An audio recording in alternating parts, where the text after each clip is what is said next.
रायबरेली राही block के अंतर्गत शुक्रवार रात को महिलाओं ने पहलगाम आतंकी हमले में शहीद हुए लोगों को श्रद्धांजलि दी। महिलाएं डिग्री कॉलेज चौराहे से शहीद चौक तक कैंडल मार्च में शामिल हुई। कैंडल मार्च में शामिल महिलाओं ने प्रधानमंत्री नरेंद्र मोदी और मुख्यमंत्री योगी आदित्यनाथ से दो मांगें रखी। पहली मांग पहलगाम में हुए आतंकी हमले के दोषियों को कड़ी सजा देने की, दूसरी मांग आतंकियों के खिलाफ कार्रवाई करने की।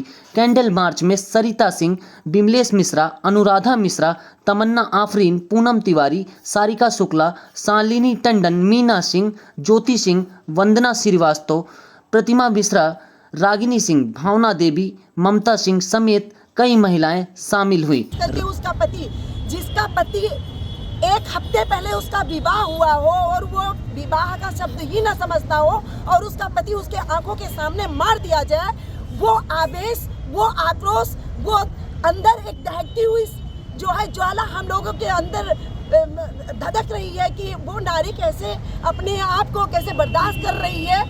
उस उपलक्ष्य में हम लोगों ने मिलकर जो है एक आवाज़ उठा रहे हैं कि जो है ये इस तरीके से काम नहीं होगा, नारी भी वीरांगना बनेगी। क्या मांगे हैं आप लोगों की? हम लोगों के है कि जिस तरीके से उस आतंकवादी ने हमारे भाइयों को, हमारी बहनों के सामने कत्ल किया है, उसका उस तरीके से नहीं, उसकी बोटी बोटी कत्ल किया जाए और उसके पूरे परिवार का नरसंहार किया जाए कि उसको कम से कम ये सबक सीखना चाहिए कि हमारा जो पहलगाम में जो भाइयों को मारकर जो भी मुसलमान थे, हम उनको मुस्लिम भी नहीं बोलते क्योंकि आतंकवाद का कोई भी धर्म नहीं होता है और उनको कड़ी से कड़ी सज़ा मिलनी चाहिए। और मेरा नाम तमन्ना आफरीन है। सबसे पहले मैं ये बताऊंगी कि मेरा नाम तमन्ना आफरीन है और मैं एक भारतीय नागरिक हूँ। ना मैं हिंदू, ना मैं मुस्लिम, ना मैं सिख, ना मैं ईसाई। मैं भारत माता की, भारत माता की। क्या नाम है?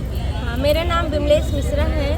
आज यहाँ पे दिवंगत आत्माओं को सत सत प्रणाम करते हुए उनकी आत्मा की शांति के लिए हम लोग इकट्ठा हुए हैं और ईश्वर से प्रार्थना करते हैं कि जो भी हमारे भाई गए हैं उनको अपने श्री चरणों में स्थान दें। और माननीय प्रधानमंत्री मोदी और योगी से हाथ जोड़ के प्रार्थना करते हैं कि जिन्होंने भी ये काम किया है उनको जल्दी से जल्दी 72 हूरों वाली परी जन्नत में भेज दिया जाए, क्योंकि ये बहुत ही शर्मसार करने वाली घटना है और इसको देख के ही मन इतना व्यथित हो जाता है। तो हम ये सोचते हैं कि जिस औरत के सामने उसके पति को मार दिया गया है उस पर क्या बीती। पूरे देश को पता है जितनी नृशंस हत्या की गई है, जितनी क्रूर हत्या की गई है हमारे भाइयों की, 27-28 भाइयों की, और ये कह के किया गया, ये खोल कह के किया गया कि तुम हिंदू हो कि मुस्लिम हो। मुझे नहीं पता कि हमारे देशवासियों की लड़ाई की कोशिश की जा रही है, कोई साजिश है या क्या है। जिसने भी किया इस आतंकवाद को, जिसने भी इसकी साजिश की है, जिसने भी इसको अंजाम दिया है, हम पूरे देशवासी, हमारी पूरी बहनें और पूरी देश की बहनें, पूरे देश के भाई, पूरी राष्ट्र की जनता से हमारी ये अपील है, हम सभी पूरी जनता आक्रोशित है। एक 6 दिन की विवाहिता को जिस तरह से उन्होंने इस तरह से कर दिया, उसके पति को उसके सामने, और 1-1.5 घंटे तक उसके पास कोई मदद भी नहीं पहुंच पाई है। हृदय आह्लादित है, हृदय इतना तकलीफ में है, इतना कष्ट है, इतना दर्द है कि बयान नहीं कर सकते उस दर्द को। जब तक उनकी बोटी बोटी काट के पूरे पाकिस्तान को सजा नहीं मिलती, जो दोषी हैं, जो साजिश लोगों की मांगे क्या है? हमारी मांग है कि जो दोषी हैं उनको सजा मिले, जो दोषी हैं उनको सजा दिया जाए। बिना उसके हिंदुस्तान की जनता बिल्कुल चुप रहने वाली नहीं है। एक बच्चा चित्कार के कह रहा है कि इसकी दोषियों को सजा मिले, इस साजिश करने वालों को सजा मिले।